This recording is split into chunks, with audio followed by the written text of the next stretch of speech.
when people were getting fired from their jobs in Hollywood for recognizing the reality that we all recognized even back then. Now you got Jennifer Lawrence being like, yep, it's a genocide. When asked the question, as Zaid Jilani says, saying this as recent as 2 years ago would have gotten you dropped by agents, blacklisted by major studios. Overton window is shifted enough where white bread mainstream actors can now say it. Jennifer Lawrence, does anyone have the video? I want to watch it. Here. An actress. Jennifer Lawrence speaks up for Palestine at the San Sebastian Film Festival. Let's take a look at what she had to say. In a festival, but outside here, the other day there was people protesting for what's happening in Palestine. Kids are dying. Not only kids, but kids. Remember, the scumbags like Scarlett Johansson, who was asked, "Do you want to keep being a UN ambassador, or do you want to keep getting a SodaStream sponsorship, which is a BDS company? It's an Israeli company." Those people thought that they could forever be popular if they stood by Israel. Okay.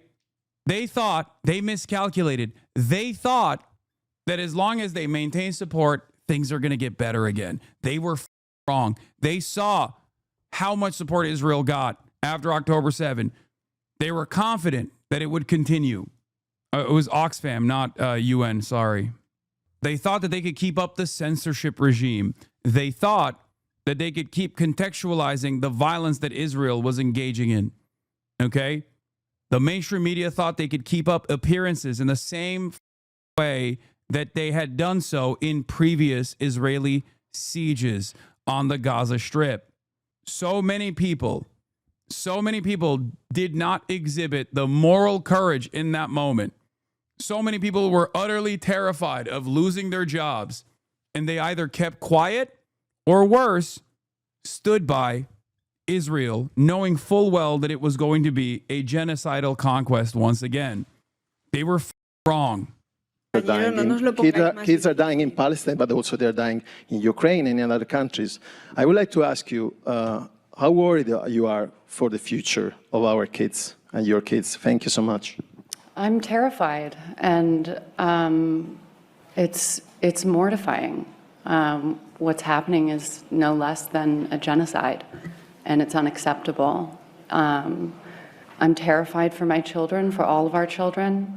On top of everything else, what makes me so sad is that this disrespect and the discourse in American politics right now is going to be normal to them. I mean, the kids who are voting right now at 18, it's going to be totally normal to them that politics has no integrity, politicians lie, there's no empathy, and everybody needs to remember that when you ignore what's happening on one side of the world, it won't be long until it's on your side as well.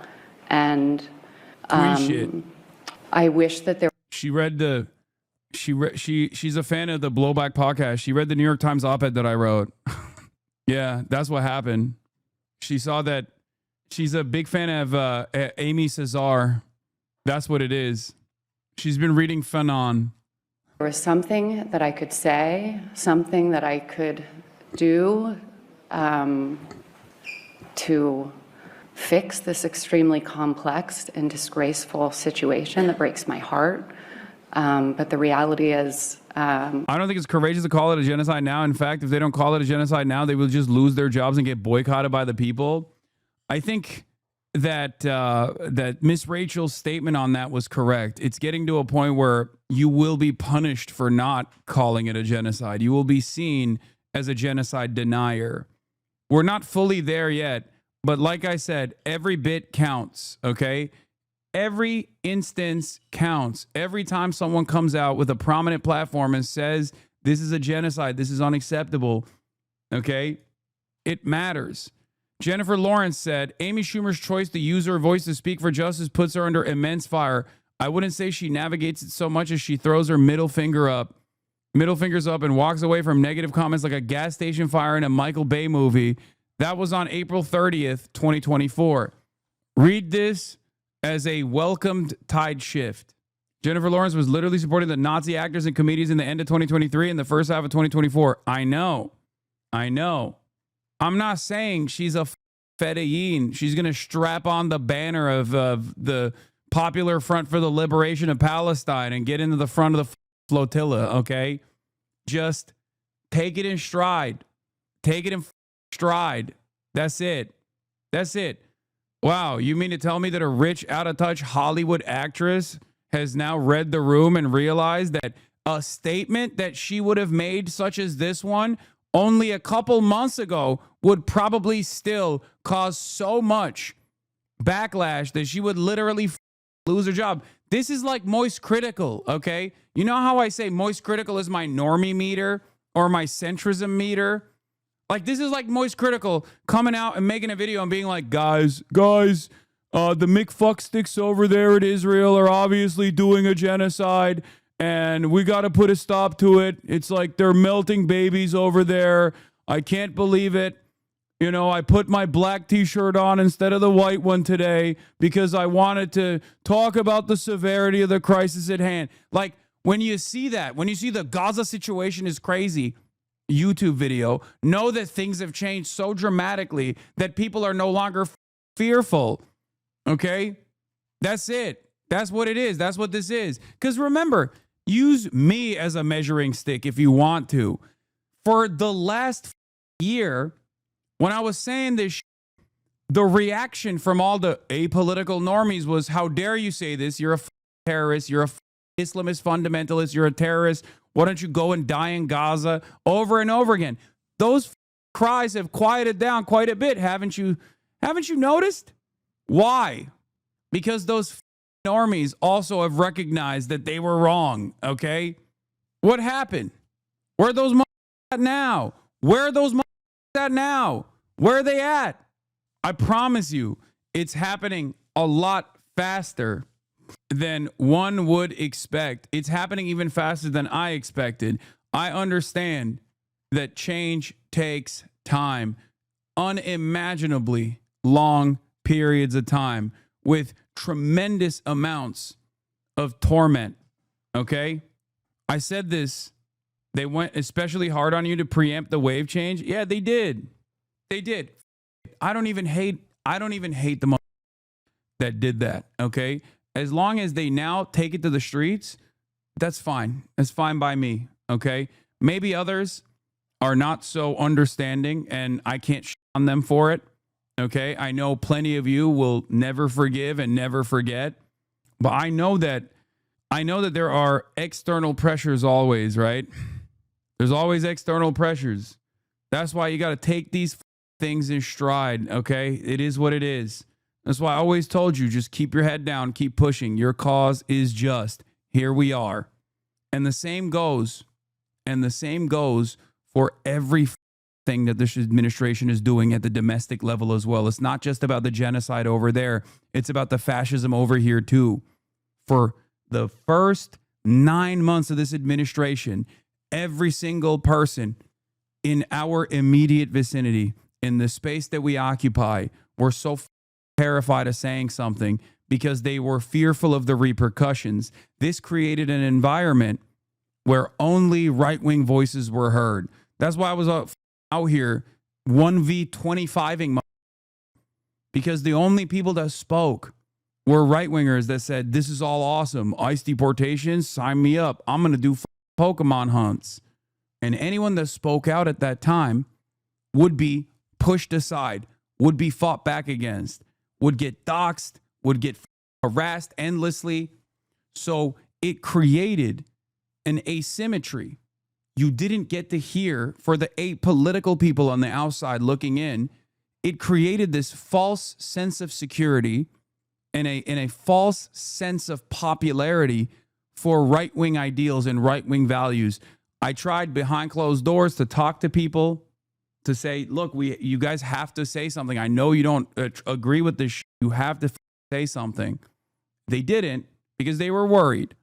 I don't fault those people for being fearful. The expectation from me was never going to be for those people to just like put themselves in the crosshairs in the line of fire.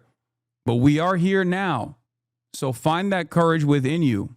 If you're watching, if you're a content creator, if you're an artist, Find that courage within you now, because we do have the numbers. Okay? You brought up Palestine in your oldest video, YouTube video, 7 years worth of vindication. What is this? Like all the times that I've talked about Palestine, is that what you're showing here?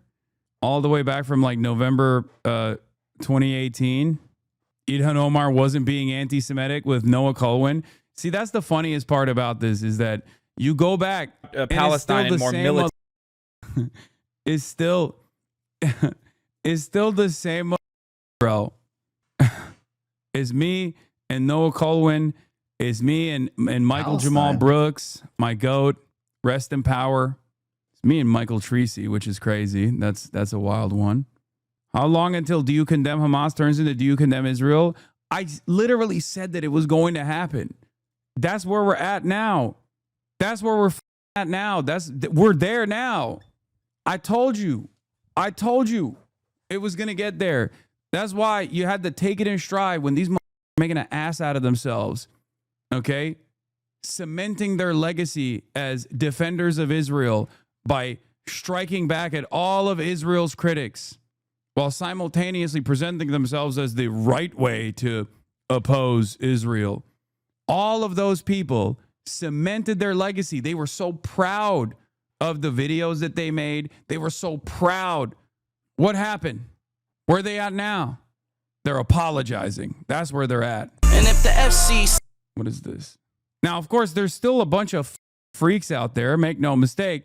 Liev Schreiber, Mayim Bialik, and Deborah Messing are among more than 1,200 entertainment figures who have signed an open letter denouncing the call to boycott of Israeli film institutions over the war in Gaza. We know the power of film. We know the power of story. That is why we cannot stay silent when a story is turned into a weapon, when lies are dressed up as justice, when artists are misled into amplifying anti-Semitic propaganda. The pledge circulated under the banner of Film Workers for Palestine is not an act of conscience. It is a document of misinformation that advocates for arbitrary censorship and the erasure of art, to censor the very voices trying to find common ground and expressing humanity. We. Suck my dick. Okay? There are always going to be crazy people. There are always going to be crazy people out there who are just like completely unable to read the room, hopped up on fumes, not realizing that the walls are closing in, okay? Let those Nazis reveal themselves. What is this? A very specific list of people, Deborah Messing, Mayim Bialik, Sacha Baron Cohen, and 1,200 people you've never heard of are about to publish an open letter about how Hollywood is Hamas. Matt said this. And then boom, there it is. He was wrong about Sacha Baron Cohen, though. Even Sacha Baron Cohen has like a semblance of self-awareness, it seems. American celebrities condemn the collective punishment of Israeli film industry, but not the collective punishment of the Palestinian people, or in Deborah Messing's case, actively cheer it on. Slowly but surely, they will be left in the dark. They will be left alone, and people will not forget where they stood. Also, this was funny. Hebrew sources, widespread anger among Israelis after Netanyahu and his wife appeared in the colors of the Palestinian flag. How did he guess 1,200? Because Israel's propaganda apparatus is not exactly subtle. They're very stupid, and it's very bad. And it was, I think, the original number was 1,200. In the last like Palestinian collective. So of course, what is this? Did you guess who's number one? Jerusalem Post 50 most influential Jews 2025. It's going to be Larry Ellison. Did I get it? Oh, never mind. It was Benjamin Netanyahu. Oh, shit. Oh, my God. Damn. Number two, Trump's Middle East envoy carries a Star of David from a personal tragedy that drives his approach to hostage negotiations. David Barnea, Israel's Mossad chief. Eyal Zamir, IDF chief who led Operation Rising Lion, is now facing his biggest domestic challenge yet. Stephen Miller and Adam Baylor. Oh, my God. Howard Lutnick. A real who's who, man. A real who's who of the worst villains. Israel Katz, Gideon Sa'ar, and Ron Dermer in Netanyahu's cabinet. Itamar Ben-Gvir at number 8. Woo! Bro, this is like the war criminal starter pack. I swear to God.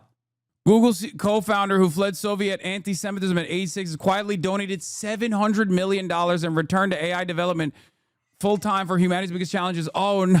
Sergey Brin.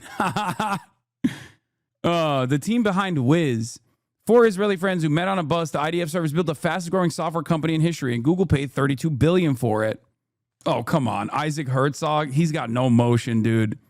He's just like literally a puppet that they parade around so people can parade him for the crimes of Israel.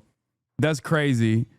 Mr. No Motion himself. By the way, the wokest Israeli president, okay? Mr. Anti-miscegenation. Mr. Jews should not be allowed to race mix with non-Jews. Oh, that's awesome. Aerospace CEO developed the Aero missile system, now leads Israel's largest defense company through record-breaking contracts and profitability. Boaz Levy. Yeah, those things worked real well.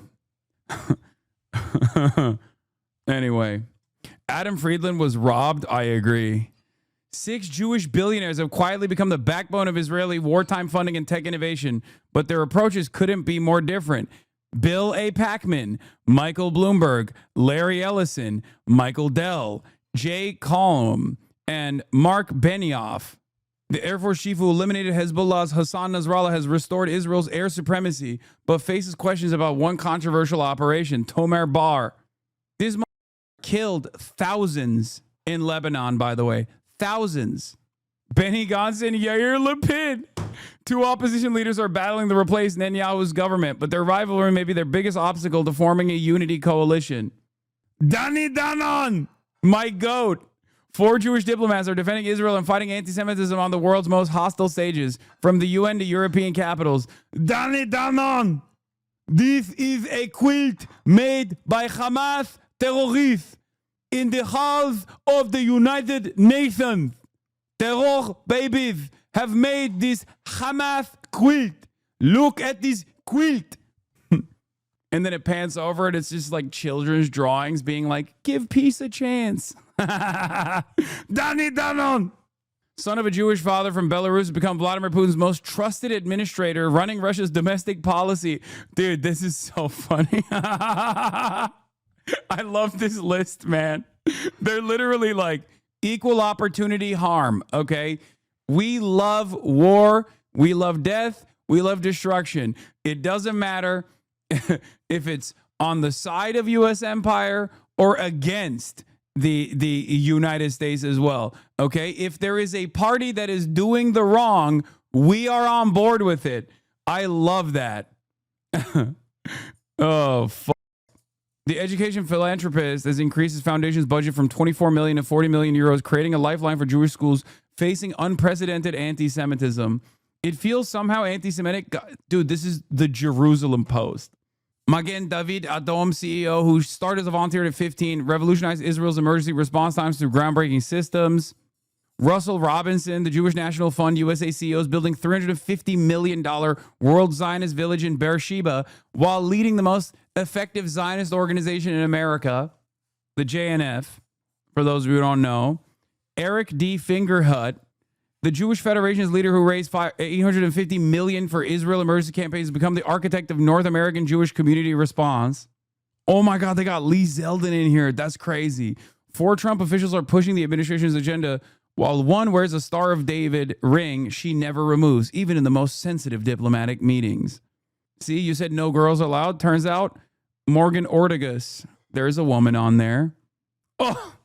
Oh, we got Democrats too, baby. 3 Democratic leaders are quietly securing major pro-Israel victories on Capitol Hill. And lo and behold, Debbie Wasserman Schultz and Josh Buttheimer right there, prominent. God, Debbie, please, you are washed, Schultz and Josh Buttheimer. Both of these guys. Oh, my Lord.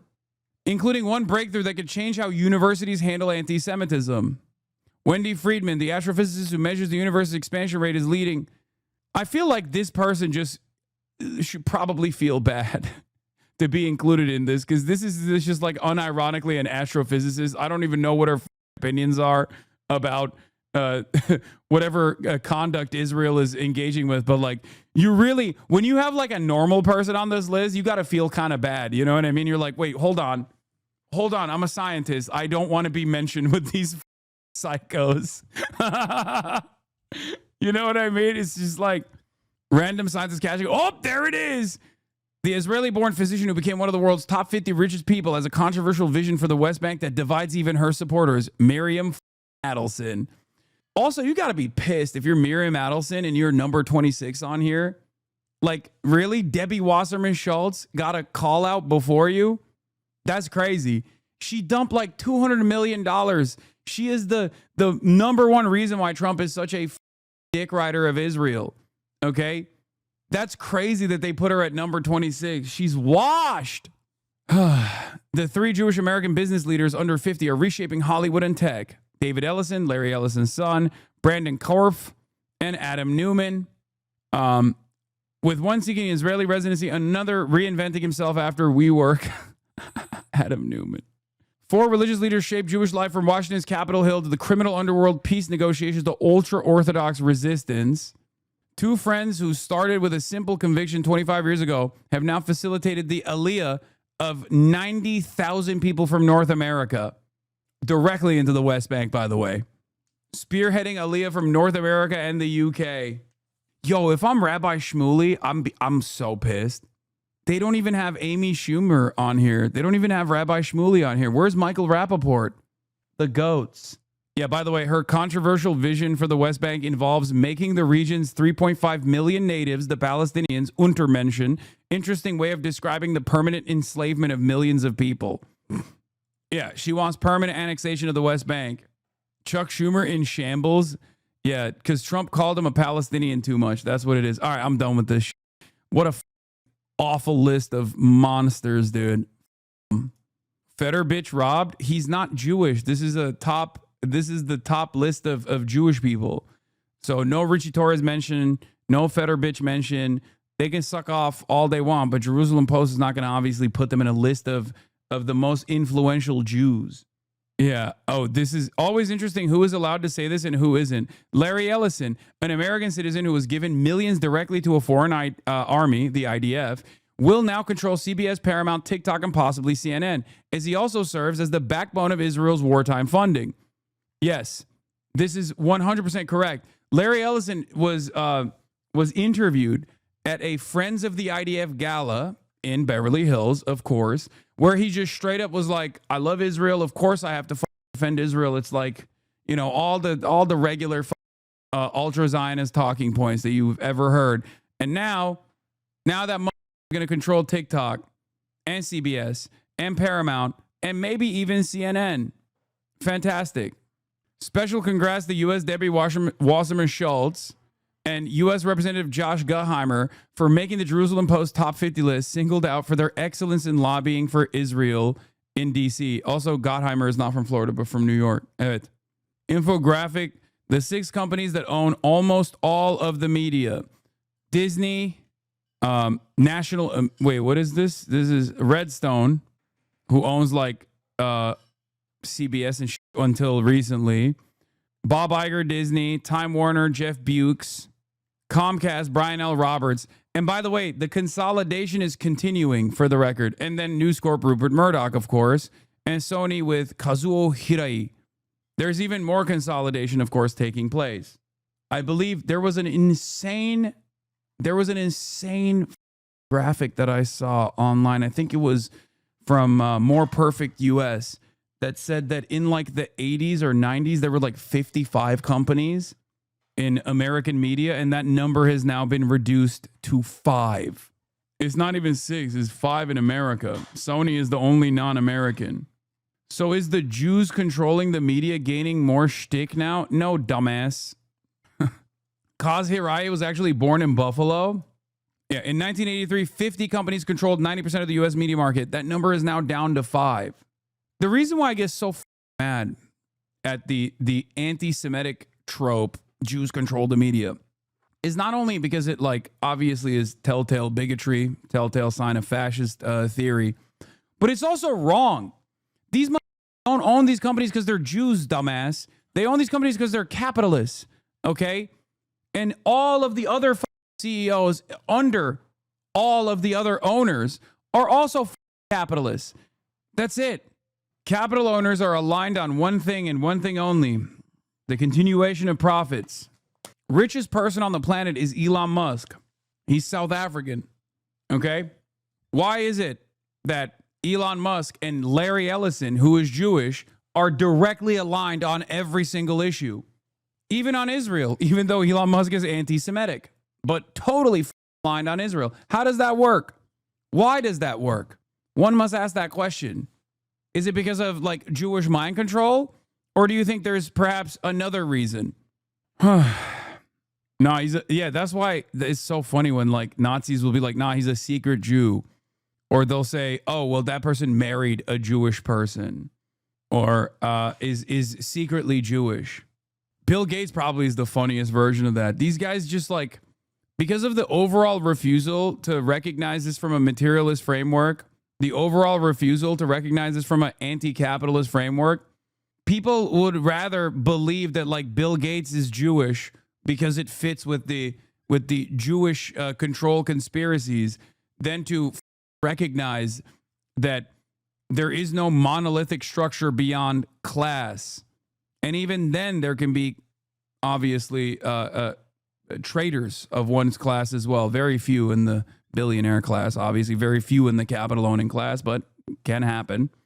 Anyway, are you fighting anti-Semitic tropes right now? I was told you're a raging bigot by my favorite YouTuber.